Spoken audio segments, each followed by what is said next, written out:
So with the conclusion of the British Grand Prix, the biggest story to come out of it wasn't Lando's first home victory or the McLaren title battle heating up. It was instead the amazing feat by Sauber and Nico Hülkenberg. The end of qualifying on Saturday saw both Sauber cars out in Q1, with Gabriel Bortoleto P17 and Nico Hülkenberg P19. Not a good day, to put it bluntly. However, not a single soul at the team or on this planet could have guessed what happened on Sunday. The race did see Gabby crashing out in the first 10 laps thanks to dries on a wet track. However, Nico was still in it, and somehow, some way, after pitting for new inters at the right time, he found himself up the grid, and with others pitting more and spinning more, Hulk found himself fourth behind Lance Stroll of all people after also getting the pits right. And after Lance's tires fell off harder than Liam Payne, Hulk found himself third in a Sauber after starting P19. The problem, however, was that Lewis Hamilton was behind him. Mind you, this is Lewis's home turf, his playground that he has a streak of 12 consecutive podiums on and potentially 13. But that did not stop Nico, and in fact,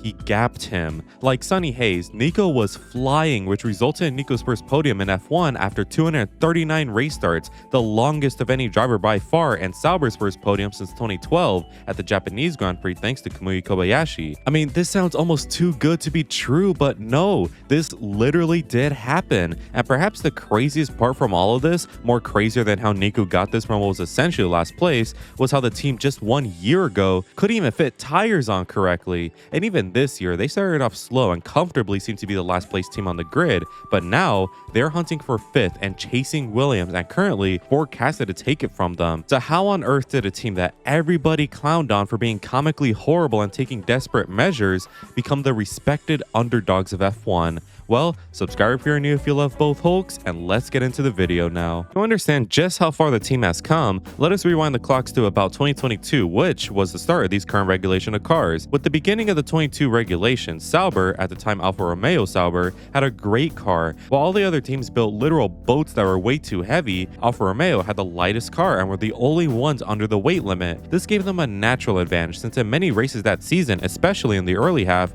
they scored P5, P6, and P7. It was overall great times, and while their advantage did slip away once teams did get under the weight limit, they were still a great midfield team with chances of success. And then 2023 happened. All chances that they did once have seemingly slipped away since their 2023 season would be, for a lack of a better term, shit. I mean, they did have a couple of points finishes and a great qualifying performance in Hungary, clearly showing the car did have something more, but more often than not, they were the literal definition of background characters. And while that season was happening, Sauber's deal with Alfa Romeo had expired and the car company decided not to renew their deal, which means in the span of just 1 year, Sauber became backmarkers, disappointing, and without a huge chunk of their funding. This led to them signing a deal with Steak and Kick, two controversial sites, as their title sponsors for 2024 and 2025. This was met with mixed reactions since people don't really like these sites and what they promote, but they were already partners in 2023, so it did make sense. So for 2024, the team would then become Steak Kick Sauber until 2026. Why 2026, you ask? Well, with Sauber struggling for funds and performance, they opted to sell the team to Audi for 2026 ahead of the new regulations there. So, in the eyes of many, the team were just trying to survive until then. So, how was 2024? Well, if 2023 was shit, then 24 was shit from a butt. I mean, man, I tried. I literally rewatched every highlight from the season. I even looked at many races onboards from the drivers, and man, there's just no redeeming qualities whatsoever besides two things. One is that they had a great development plan since they brought in upgrade after upgrade to try and make the car faster. Keyword is try, however. And two is that they still somehow scored points that season in Qatar. After half of the grid opted to kill each other instead of race, all the Saubers did was keep their heads down and pit under the safety cars, and then boom, P8 and 4 points. Other than those two things though, what a horrible season. For starters, they couldn't even perform pit stops correctly in the beginning of the season since, while everybody performed theirs under 3 seconds consistently, Sauber thought different and wanted to take nearly 20 seconds every single time. Plus, their car was flat out horrible. Like, your shitty 2011 Corolla was probably faster over a lap than the C44. I mean, my word, it was just all horrible. And the cherry on top, Audi are not confident at all about their chances for 2026. So, something has got to change. Otherwise, this team will continue to struggle and struggle and struggle until they decide to just up and leave the sport for good. A historic name like Sauber and certainly Audi cannot leave the sport. So, change must happen, and change there was. Across 2024, multiple signings were announced to take place for 25. The biggest of them all, perhaps, was that Mattia Binotto will become the head of the Audi project for F1. Now, if you know anything about F1, particularly from 2019 to 2022, then you know who Mattia Binotto is. However, for those who don't, imagine the devil, but instead of being a smart, deceptive person, he was stupid, unrealistic, and worst of all, Italian. So while this may seem like a horrible move for Audi, this is not, and perhaps a really good one. While Binotto is not a good leader, he wasn't hired as a leader, instead as an overseer and a top-level engineer, which is exactly his expertise.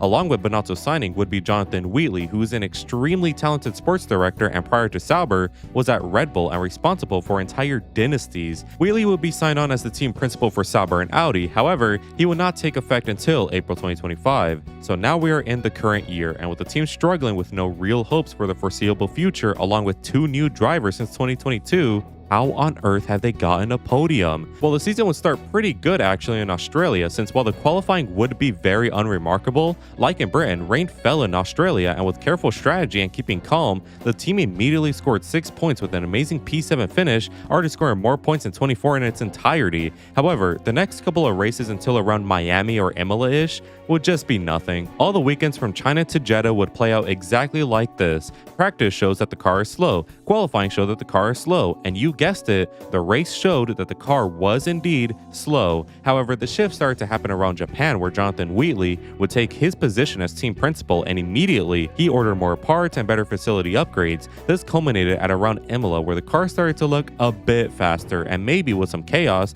could get a point here and there. But then a big upgrade package hit in Spain, and what followed was simply magical. Nico Hülkenberg finished in P5 in that race after some late race chaos with Kimi and Max was capitalized by him, and the crazy part was he was actually in P6 but said, fuck it, let's overtake Hamilton for P5. That was amazing, and it was followed in Canada with the P8 finish by Nico again, and then in Austria with the double points finish of P8 and P9, and overall it was amazing what just one upgrade package with actual engineers working on them could achieve. And as I recapped in the intro of my video, you know what happened in Britain by now. It is actually crazy just how similar Sauber are this year to Apex GP from the F1 movie. The team is struggling across all departments, so they hire an old driver for experience along with a fast rookie for development, which leads to upgrade packages being made based on these things and brilliant results then following. I mean, Jesus Christ, it's actually scary how real it is. So how on earth have they done it? Well, if we were following, then what they've done was simple. Hiring. They hired many new talented staff to aid in their factories, along with hiring drivers that can aid in their effort. I mainly want to highlight 3 people though: Jonathan Wheatley, Mattia Binotto, and Nico Hülkenberg. Jonathan Wheatley, like I've said before, was a sporting director at Red Bull and was largely responsible for how efficient that team was. His leadership led to Red Bull being the outright best at pit stops and engineering efficiency, and was great and happy at his job. Then his boss gets exposed for being a pathetic piece of shit who likes jerking it in planes, and suddenly all of his colleagues are leaving the team after a power struggle seems inevitable. So, rightly so, Wheatley starts looking for stability and a new challenge again, which leads to him joining Sauber, this time as a team leader, and his ability to make teams efficient is paying off amazingly. Sauber's pit stops are great, their development plan is great, their morale in general is great, and it's all largely thanks to Wheatley. Plus, the changes he has implemented in their strategy team are perhaps his greatest addition yet. In most, if not all of the races that Sauber have scored points, they have been mighty drives from the back, which only makes you wonder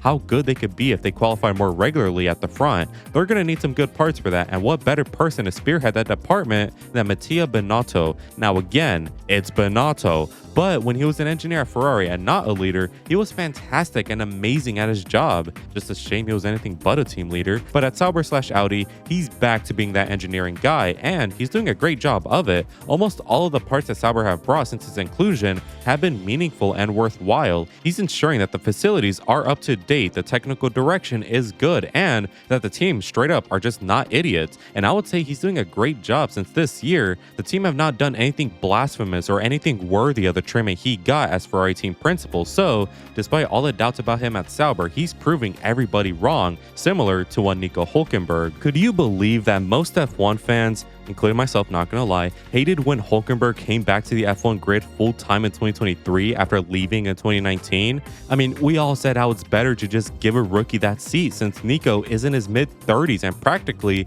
a waste of space on the grid. While the points may have been valid then, we have all been proven wrong clearly since we have forgotten the reason why he was so good: his calmness and expertise. Nico has lots of experience in the sport and is very helpful when it comes to driver input for upgrades, which is already a minimal part of the process, and this was made evident by his time with Pass, especially in 2024, and it seems to be working yet again this year. Plus, Nico is no slouch. He knows how to drive a car to its maximum, and I just really couldn't think of a better driver to launch a new project with than Hulk himself. Obviously, there are many other people who deserve praise, and rightly so, but I only mentioned 3 people I did for time's sake and because I think these 3 are the pillars right now at Sauber, soon to be Audi. So after understanding how the team have flipped the script on themselves, how are they looking for the future? Well, in terms of this year, I believe they are looking great for even more success. Now, like in all sports, form is only temporary, so inevitably, Sauber will have a race as soon as the next one in Spa where no points are scored, but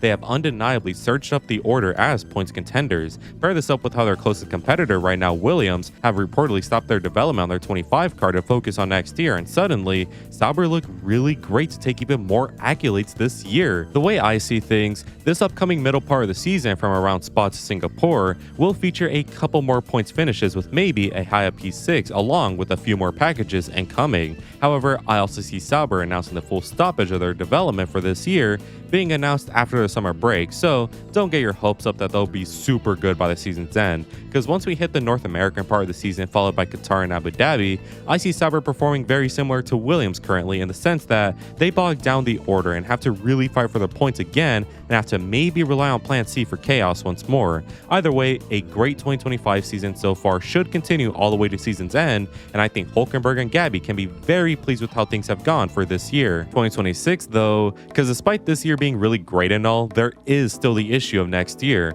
There are still reports as recent as a couple of months ago saying to lower our expectations of them for 26. They cite issues with their engine and how unoptimized it is, not to mention the fact that we know nothing of their new aero and chassis, and it's looking a bit concerning for them, and I'm afraid to report I 100% believe them, sorta. I do believe that these guys will be backmarkers again for 2026. However, I don't think it will be all doom and gloom. I do think at some point, whether it's in 26 or 27, we'll get a strong hold of their engine and whatever chassis issue and start performing really well again. Because let's remember, people, this is Audi. They have way more resources than Alfa Romeo, plus they seem to be way more committed to the project than Alfa ever were. I mean, they bought the entire Sauber team, something Alfa never wanted to do. Audi are simply way in too deep, and the only outcome for them is to shoot for success, and given how Wheatley and Binotto have done, I don't see any major cause of panic into why they won't get better. So while times may look tough on the horizon, there is still a sunrise yet to be seen, so don't give up hope on them just yet. So that's how Sauber went from the laughingstocks of F1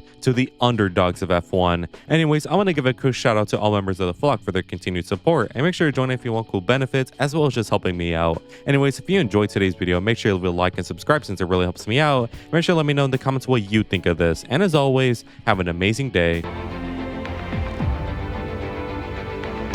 Good weather for the duck.